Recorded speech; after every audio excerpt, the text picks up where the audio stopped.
চুক্তিটা না করলেও পারত, কারণ যেটাকে কি বলা হয়, ডিলে করতে পারতো ইজিলি, সহজে, যেটা আমরা ভারতকে দেখলাম যে ভারত ডিলে করছিল, বা এই যে হ্যাঁ করছে, এই যে করছে, এই করতে করতে ডিলে করছিল।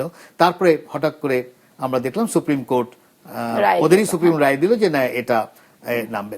এখন কথা হচ্ছে যে এটা আমি শিওর যে ভারতের ইন্টেলিজেন্স ভালো করে জানতো যে সুপ্রিম কোর্টে এরকম একটা কেস আছে, এবং তাদের মাধ্যমে জানতো যে জাজরা শিগগিরই একটা জাজমেন্ট দিবে।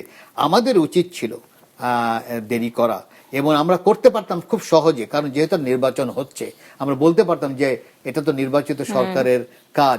কিন্তু এই যে অনির্বাচিত সরকার রীতিমতো তড়িঘড়ি করে যেটা করলো, না করলেও পারতো। তবে আমি মনে করি যে এখন যেটা হবে সেটা হলো পেশাদারিত্বের মাধ্যমে এটাকে আবার রিভিজিট করা এবং তাদের বোঝানো যে কোথায় সুবিধা না, কোনটা পারবে কোনটা পারবে না।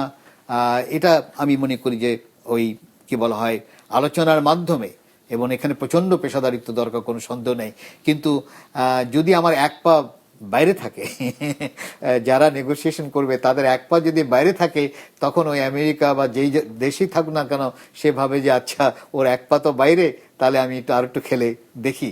তো সেই জন্য আমার মনে হয় ওই পরিবর্তনের মধ্যে, এবং যেহেতু নতুন সরকার বলেছে যে প্রথম বাংলাদেশ, ফার্স্ট বাংলাদেশের তাই হবে ফরেন পলিসি, তাই যদি হয়ে থাকে তাহলে দুই পা বাংলাদেশে থাকা প্রয়োজন। না হলে কিন্তু ওই নেগোসিয়েশন যে রিভিজিট করার যে বিষয়টা, সেখানে কিন্তু আমরা অতটা ভালো করতে পারবো না যতটা দুই পা বাংলাদেশে থাকলে যেটা আমরা পারবো।